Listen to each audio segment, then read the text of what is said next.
Hello, good morning dear students. How are you all? Hope you all are fine. तो let us move with the topic quadratic equation. इसमें हम exercise 4.3 कर रहे थे जिसमें हमारे प्रॉब्लम सम्स हैं, बहुत ही इंपॉर्टेंट है बेटा. स्पेशली ये सारे 4 सम्स आज मैं कराऊंगी आपको एक्सरसाइज के, वो चारों ही बहुत इंपॉर्टेंट है. So let us start with our exercise 4.3 question number 8. Statement देखते हैं ध्यान से. A train travels 360 kilometre at a uniform speed. एक ट्रेन है, उसने 360 किलोमीटर डिस्टेंस ट्रेवल करना है, जाना है किससे? एट अ यूनिफॉर्म स्पीड, और उसकी एक स्पीड है वो फिक्स है. If the speed had been 5 kilometre per hour more, आपको कहा गया कि अगर उस ट्रेन की स्पीड 5 किलोमीटर पर आवर ज्यादा होती then it would have taken 1 hour less for the same journey. तो उसको उसी सेम जर्नी के लिए 1 आवर कम लगता. Find the speed of the train. आपको ट्रेन की स्पीड फाइंड आउट करनी है. बेटा क्वेश्चन एक बार फिर समझते. ट्रेन है वो 360 किलोमीटर ट्रेवल कर रही है और कोई भी एक स्पीड उसकी आपको फिक्स कर दी गई कि ये उसकी स्पीड है. कहता है क्वेश्चन में कि अगर उसकी speed 5 kilometre per our increase हो जाए, स्पीड अगर बढ़ जाएगी तो उसको सेम जर्नी के लिए, सेम 360 किलोमीटर जाने के लिए 1 घंटा कम लगेगा. It would have taken 1 hour less for the same journey. And what you have to find out? You have to find out the speed of the train. So let us assume, बेटा जो भी आपको find out करना है उसी को आप assume कर लीजिए. आपने अज्यूम कर लिया let the speed of train is equal to x kilometre per hour. और डिस्टेंस आपके पास कितना है वो भी लिख लेते हैं. डिस्टेंस ट्रेवल्ड, आपके पास जो डिस्टेंस है वो है 360 किलोमीटर. तो आप इसे टाइम फाइंड आउट कर सकते हैं बेटा. टाइम टेकन क्या होता है? Time distance upon speed. ये आपके पास फॉर्मूला है. Distance upon speed is equal to 360 upon speed है आपकी x. तो इतने आवर्स इसको लग जाएंगे. यानी अगर ट्रेन की speed x kilometre per our है, जो डिस्टेंस उसने जाना है वो 360 है, तो आप टाइम टेकन कैसे फाइंड आउट करेंगे? डिस्टेंस अपॉन स्पीड, यानी इतना टाइम उसको लग जाएगा. नाउ इफ अगर स्पीड आपकी क्या हो जाए, अगर आपकी स्पीड 5 किलोमीटर पर आवर बढ़ जाए, इफ स्पीड आपकी x है, अब हमने इंक्रीज कर दी, स्पीड हो गई है x plus 5 kilometre per our, लेकिन डिस्टेंस उतना ही है, उसने उतने ही किलोमीटर जाना है यानी कि 360 किलोमीटर. तो अब फिर से हम टाइम निकालते हैं. टाइम टेकन, अब कितना टाइम लग रहा है? टाइम आपका लग रहा है डिस्टेंस अपॉन स्पीड. अब आपका ये टाइम लग रहा है. क्वेश्चन में ये कहा गया कि 1 घंटा कम लगेगा इसमें. अगर स्पीड x प्लस 5 होगी तो 1 आवर कम लगेगा. किससे कम लगेगा? इससे कम लगेगा. यानी कि इसका टाइम ज्यादा है, इसका टाइम आपका कम है. तो उसी के अकॉर्डिंग हम इक्वेशन बनाएंगे अकॉर्डिंग टू द क्वेश्चन. जिसका टाइम टेकन ज्यादा है उसको आप पहले लिखिए. 360 upon x minus 360 upon x plus 5. ये पहले टाइम लगा, ये बाद में टाइम लगा. कितना टाइम ज्यादा है? 1 आवर. किसके इक्वल आ गया? 1 आवर. ये आर जो पहले यूज हुए, ट्रेन में यूज किए, ये जो बाद में लगे, और दोनों का डिफरेंस 1. एलसीएम लेंगे बेटा. x इंटू एक्स प्लस 5, ये वैल्यू आपकी यहाँ शिफ्ट हो जाएगी. x plus 5 minus 360 into x is equal to 1. इस इक्वेशन को हम यहाँ कर लेते हैं और ब्रैकेट को साथ में खोल भी देते हैं. 360x प्लस, इस 360 को हम 5 से मल्टीप्लाई कर लेते हैं. ये आपका आ जाएगा 1800 माइनस यहाँ से लिखा हमने 360x, और ये जो आपकी वैल्यू डिनोमिनेटर में थी इसको शिफ्ट कर लीजिए, न्यूमिनेटर में आ जाएगी यहाँ पे, यानी कि x इंटू एक्स प्लस 5. ये वैल्यू आपकी कैंसिल हो गई. ये आ गया 1800 is equal to x square plus 5x. इसको भी शिफ्ट कर ले, इक्वेशन बनेगी x square plus 5x minus 1800 equal to 0. ये आपके पास एक क्वाड्रेटिक इक्वेशन बन गई है. इसकी आपको जीरोस फाइंड आउट करनी है, यानी आप इसके रूट्स फाइंड आउट करेंगे.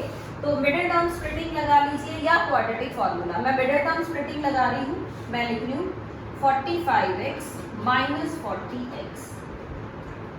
आप करके देख लीजिएगा बेटा। इस 5x को हमने लिखा है 45x माइनस 40, इनको सेपरेट करेंगे 5 आ जाएगा, मल्टीप्लाई करेंगे तो 1800 आ जाएगा। x कॉमन, ये आ गया x प्लस 45, यहाँ से 40 कॉमन, ये है x प्लस 45 इक्वल टू 0। दो फैक्टर्स आ गए, x माइनस 40, ये आ गया x प्लस 45 इक्वल टू 0। दोनों को अलग अलग 0 रखेंगे तो ये तो आ जाएगी x की वैल्यू 40 और यहाँ से आएगी x की वैल्यू माइनस 45 और इस वैल्यू को आप रिजेक्ट कर देंगे।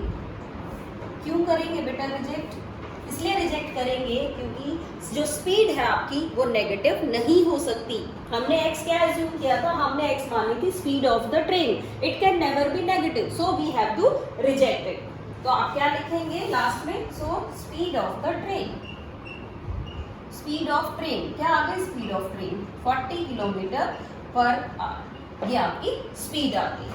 तो आई थिंक आपको कॉन्सेप्ट क्लियर है। इस तरह से आप इसको फाइंड आउट करेंगे। Now let us move on to one more important question. ये आपके बेटा वर्क एंड टाइम वाले क्वेश्चंस हैं जो आपने 7th क्लास में भी, 8th में भी, 9th में भी किए हैं, उन्हीं की रिपीटेशन है। बस आगे उनको सॉल्व करने के लिए क्वाड्रेटिक इक्वेशन हम यूज कर रहे हैं। Now move on to question number 9। Question number 9 में स्टेटमेंट इसकी काफी बड़ी है। Let us try to write it. Statement है इसकी two water taps together can fill a tank in 9 and 3/8 hours। फिर कहता है the larger tap takes 10 hours less than the smaller tap to fill the tank।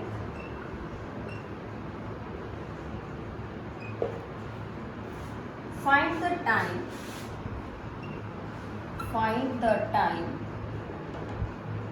that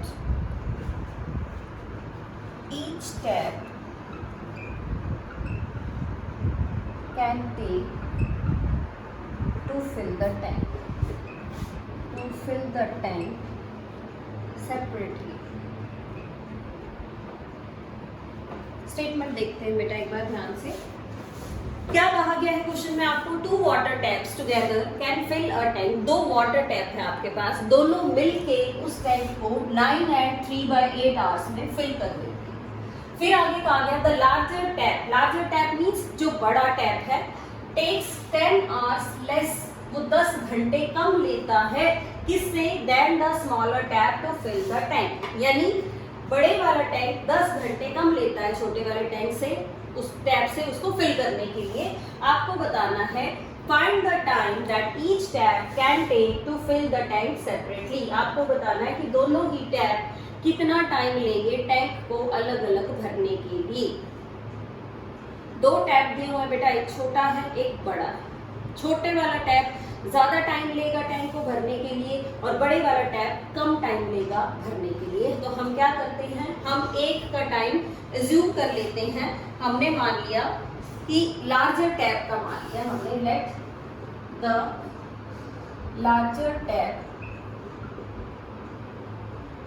can fill the tank in x hours। हमने मान लिया कि जो बड़े वाला टैप है वो x घंटे लेता है फिल करने के लिए। तो स्मॉलर टैप का क्या आ जाएगा? Smaller tap can fill the tank in, smaller tap इससे ज्यादा टाइम लेगा x + 10। भाई छोटे वाले ने ज्यादा टाइम लेना, बड़े वाले ने कम टाइम लेना। ये आपके पास टाइम आ गया। तो अब इसके बाद हम लिखेंगे कि 1 आवर में कितना टैंक फिल होगा। So larger tap fill the tank in 1 hour. 1 घंटे में कितना लेगा जी 1/x। इसका अपोजिट कर दीजिए। In the same way smaller tap का भी लिख लेते हैं। Smaller tap fill the tank in 1 hour. 1 घंटे में ये कितना फिल करेगा 1/x + 10। इसका भी 1 घंटे का निकाल लिया, इसका भी 1 घंटे का निकाल लिया। अब आपकी क्वेश्चन जो है उससे देखते हैं हम, both the tank can fill the tank in 9 and 3/8 hours. ये दे रखा है आपको कि दोनों टैप मिलके इस टैंक को फिल कर देंगे 9 and 3/8 आवर्स में। तो टोटल ये हो गए आपके पास 8 9 72 + 3 यानी 75/8 आवर्स। दोनों मिलके इतने टाइम में इसको फिल कर देते हैं। तो इसका भी हम 1 आवर का निकालेंगे। Means both tap fill the tank in 1 hour. 1 घंटे में कितना भर देंगे, तो इसी का अपोजिट हो जाएगा यानी 7/78 आवर्स। जब हम 1 आवर का निकाल रहे हैं तो जितने आवर्स है उसका अपोजिट कर दीजिए। इसमें भी अपोजिट कर दिया, इसमें भी अपोजिट कर दिया। Now according to the question में आपको ये कहा गया है, देखिए 1 घंटे में बड़े वाला टैप इतना टैंक भर रहा है, 1 घंटे में जो छोटे वाला टैप है वो इतना पानी भर रहा है, और दोनों मिला के कितना फिल कर रहे हैं, इतना फिल कर रहे हैं। इसका मतलब ये हुआ कि अगर मैं इस छोटे वाले टैप को भी चला दूं, बड़े वाले को भी चला दूं 1 आवर के लिए, तो ये दोनों मिला के 1 आवर में कितना फिल करने वाले हैं, इतना ही फिल करने वाले हैं जितना ये है। तो according to the question 1/x + 1/x + 10 दोनों को मैंने ऐड कर लिया। लार्जर वाले को चलाया 1 घंटा, स्मॉलर वाले को भी साथ में ही चलाया, और 1 घंटे में दोनों मिलके कितना टैंक फिल करते हैं, ये फिल करते हैं। अब हमें इस इक्वेशन को सॉल्व करना है। सेम प्रोसेस है, एलसीएम ले लीजिए। ये वैल्यू आपकी यहाँ आ जाएगी, x वाली वैल्यू आपकी इधर शिफ्ट हो गई, और ये है आपका x/75। चलिए और सॉल्व करते हैं। ये क्या आ गया, क्रॉस मल्टीप्लाई भी कर लीजिए। 75 × x + x यानी 2x + 10 = 8x × x + 10। अब हम इसको सॉल्व करते हैं, इक्वेशन बनाएंगे। ये आ जाएगी आपके पास 150x। 75 को बेटा हमने अंदर मल्टीप्लाई कर दिया है, +750 = 8x² + 80x। सभी वैल्यूज को शिफ्ट करते हैं और इक्वेशन लिखते हैं, क्या बन जाएगी 8x² + 80x। इसको भी लिख लिया उस साइड पे, -750 = 0। तो अब आपके पास जो इक्वेशन आई है वो क्या आ जाएगी, जो इक्वेशन आई है वो आ रही है 8x² - 70x - 750 = 0। इस क्वाड्रेटिक इक्वेशन को आपने सॉल्व करना है ताकि आप इसके रूट्स फाइंड आउट कर सकें। तो इसकी जो फैक्टराइजेशन है, आप फैक्टराइजेशन चाहे तो फैक्टराइजेशन कर लें, क्वाड्रेटिक फार्मूला लगाना चाहे तो क्वाड्रेटिक फार्मूला लगा लें। ये मैं आप लोगों के लिए छोड़ रही हूँ, 2 से और डिवाइड कर लें इसको, तो और ये छोटी वैल्यू बन जाएगी इस तरह से।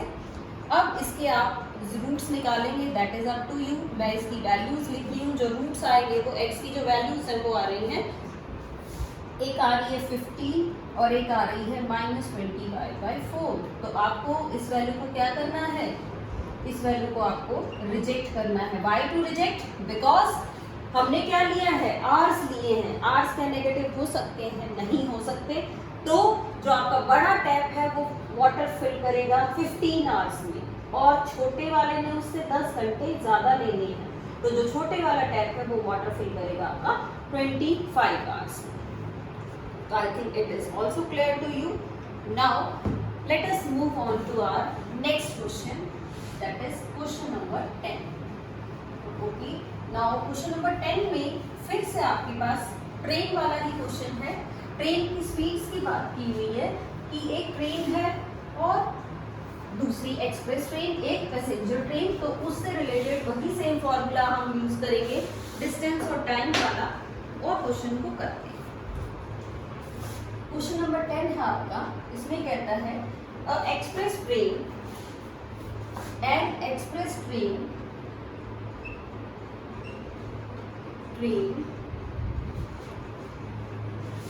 1 hour less, takes 1 hour less than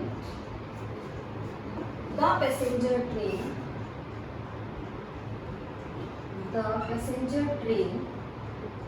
to travel 132 kilometer between Mysore and Bangalore.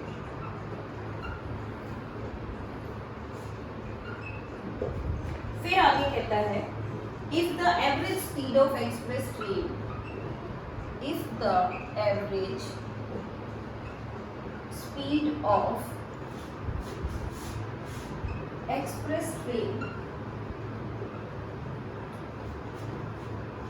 is 11 kilometer per hour more than the passenger train,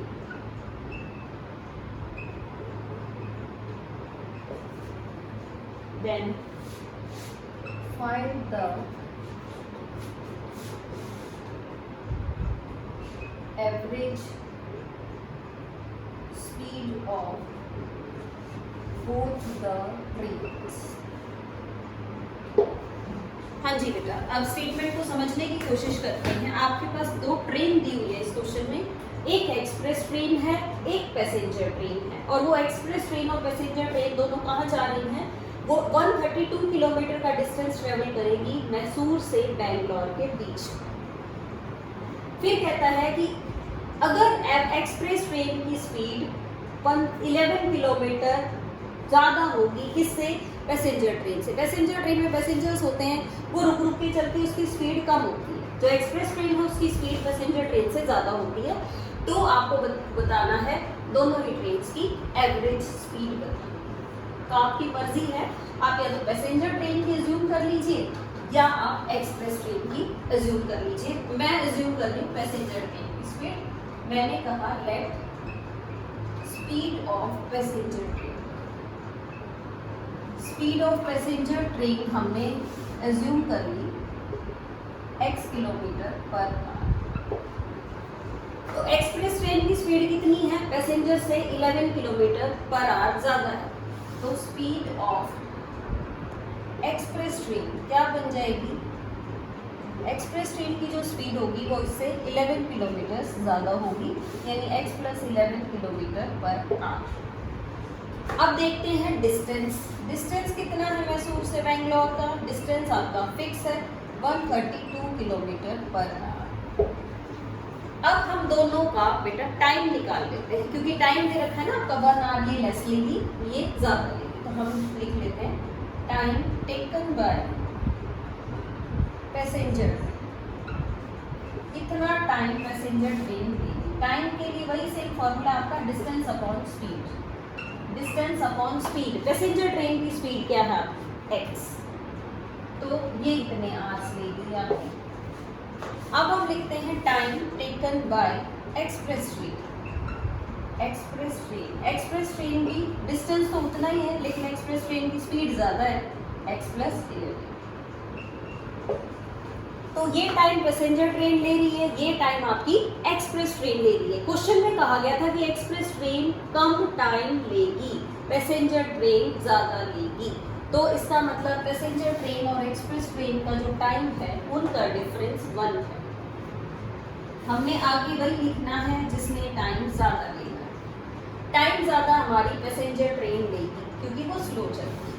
तो 132 upon x minus 132 upon x + 11 is equal to, ये passenger train ने time लिया, ये express train ने time लिया, और दोनों के बीच का डिफरेंस है 1 आवर। 1 आवर कम ले गई है ये वाली। सेम प्रोसेस, आप एलसीएम लीजिए, ये वैल्यू आपकी यहाँ आ जाएगी, x आपका इधर मल्टीप्लाई हो जाएगा और इक्वल टू 1। फिर सॉल्व कर लेते हैं, इसको खोल लेते हैं हम। 132 × 11, आप इसको सॉल्व करेंगे, वैल्यू साथ साथ लिखेंगे। ये आएगा 132x प्लस, इसको 11 से मल्टीप्लाई कर लीजिए। 11 2 = 22, 3 = 5, then 1452। Minus 132x is equal to, इस x इंटू एक्स प्लस 1 को राइट में शिफ्ट करिए, इसको लिखिए x into x plus 11, cancel हो गई वैल्यू, सभी को शिफ्ट करके सिंपल इक्वेशन बना लीजिए, ये आपकी इक्वेशन आ गई। फिर से क्वाड्रेटिक इक्वेशन आ गई बेटा, इसके जीरोस आपको फाइंड आउट करनी है या रूट्स फाइंड आउट करेंगे, तो फैक्टराइजेशन आपके लिए छोड़ रही हूँ मैं, जो इसकी वैल्यूज आ रही हैं वो आ रही हैं x की वैल्यू 33, x की value minus 44। In the same way x आपकी क्या है, स्पीड है, it can never be negative, तो आप क्या करेंगे, इसको रिजेक्ट कर देंगे, तो जो आपकी स्पीड होगी वो होगी पैसेंजर ट्रेन की 33 किलोमीटर पर आवर और एक्सप्रेस ट्रेन की स्पीड होगी 33 प्लस 11 यानी 44 kilometres per hour. So this is also very important type. Let us move on to our last question, the question number 11. Question number 11 में भी आपको quadratic वाला ही concept है, equations बनानी आनी चाहिए, और अब लास्ट क्वेश्चन भी देख लेते हैं ताकि आपके लिए एक्सरसाइज या आपका ये कॉन्सेप्ट कंप्लीट हो जाए। Now question number 11, question number 11 is sum of areas of two squares, sum of areas of two squares is 468 meter square। आगे कहता है if the difference of their perimeters, if the difference of their perimeters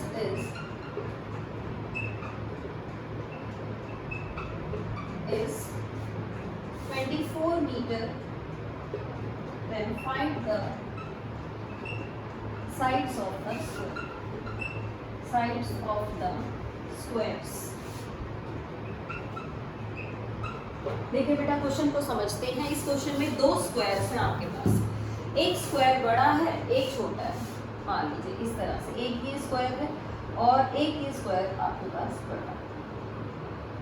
क्या है question में, कहता है sum of areas of two squares, इस square का भी एरिया इस स्क्वायर का भी एरिया, इन दोनों के एरियाज का जो सम है वो है 468। फिर कहता है if the difference of their perimeters is 24 metre, इसका भी पेरीमीटर ले लीजिए, इसका भी पेरीमीटर ले लीजिए, इनका जो डिफरेंस है वो है 24 मीटर। आपको इसकी भी साइड बतानी है और इसकी भी साइड्स आपको फाइंड आउट करनी है। तो हमने क्या किया, हमने दोनों ही स्क्वायर्स की साइड्स मान ली है। ये बड़ा स्क्वायर है, इसकी साइड ले ली है x मीटर, इसकी ले ली है y मीटर। देखते हैं क्वेश्चन करते हैं। Let side of larger square be x metre, बड़े वाले भी हमने x मान ली है। Side of smaller square, small वाला जो स्क्वायर है उसकी साइड हमने मान ली है y metre. Now according to the question, दो आपकी कंडीशंस है वो लिख लेते, दोनों के एरियाज का सम। इसका एरिया, स्क्वायर का एरिया होता है साइड स्क्वायर यानी कि x स्क्वायर प्लस इसका स्क्वायर करेंगे y स्क्वायर, कितना दिया हुआ है 468। ये इक्वेशन बन गई। फिर से देख लीजिए, sum of areas of two square, इसका एरिया क्या होगा y स्क्वायर, इसका एरिया क्या होगा x स्क्वायर, दोनों का सम करेंगे 468। Now the second condition is if the difference of their perimeters, perimeter होता है बेटा स्क्वायर का 4 इंटू साइड, 4 इंटू साइड का मतलब ये बड़े वाला स्क्वायर है तो इसका पेरीमीटर ज़्यादा होगा, इसका पेरीमीटर कम होगा, तो पहले ज़्यादा वाला लिखना है, यानी 4 into x minus 4 into y is equal to, इनका जो पेरीमीटर है उसका डिफरेंस कितना है, उसका डिफरेंस है 24। दो कंडीशंस आ गई हैं, सॉल्व करते हैं। इसको 4 से डिवाइड कर लीजिए या 4 कॉमन निकाल लीजिए, ये आ जाएगा आपका 24, कट कर लीजिए, 4 1 जा 4 6 जा, यानी x minus y is equal to 6। यहाँ से आप x की वैल्यू निकाल लीजिए, ये आपके पास x की वैल्यू आ गई है। इसको हम पुट करते हैं, पुट इन नंबर 1, x की वैल्यू 6 प्लस वाई इस नंबर 1 में पुट कर लेते हैं। क्या बनेगी आपकी इक्वेशन, x की जगह रखिए 6 प्लस वाई का square plus y square is equal to 468। खोल लेते हैं बेटा, इस पर आइडेंटिटी लगाते हैं, a square plus b square plus 2a 468। Simplify करिए, ऐड करिए, 2y² प्लस 12y और प्लस 36 माइनस 468, यानी 2y² प्लस 12y, इसको आप सेपरेट करेंगे तो ये आपके पास 432 आ गया। 2 से और डिवाइड कर लीजिए, यानी y² plus 2 6y minus 216 equal to 0। अब आपको इसके क्या बनाने हैं, इसके फिर से आपको फैक्टर्स बनाने हैं, वो आपका काम है।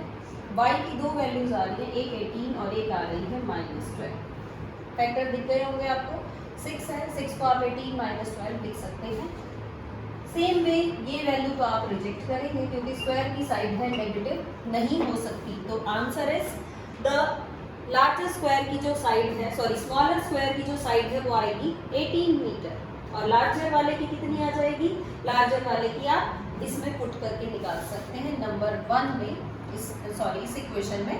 यहाँ पे क्या आएगा, x, इसकी जगह वैल्यू रख दीजिए, ये आपका आ जाएगा 24, यानी जो बड़े वाला है उसकी साइड है 24 मीटर, जो छोटे वाला है उसकी साइड है 18 मीटर। स्टूडेंट्स, ये 4 क्वेश्चन जो आज हमने किए हैं, चारों एग्जामिनेशन पॉइंट ऑफ व्यू से बहुत ही ज़्यादा इंपॉर्टेंट है बेटा, तो you have to do it properly. और अगर आपको नहीं समझ आ रहा, pause the video and write it again and try to understand it. If there is any problem then you can call me और WhatsApp me. Thank you so much. इसी के साथ आपकी एक्सरसाइज भी फिनिश हो गई है। चैप्टर 4 जो चैप्टर है हमारा 4 वो कंप्लीट हो गया है बेटा। 4.4 हम क्वाड्रेटिक फॉर्मूला ऑलरेडी कर चुके हैं। कल हम अब नेक्स्ट वीडियो में हम क्या करेंगे, नेक्स्ट वीडियो में एक बार हम इस चैप्टर 4 को कंक्लूड करने की कोशिश करेंगे, रिवाइज करेंगे थोड़ा सा। Till then stay home, stay safe and keep learning.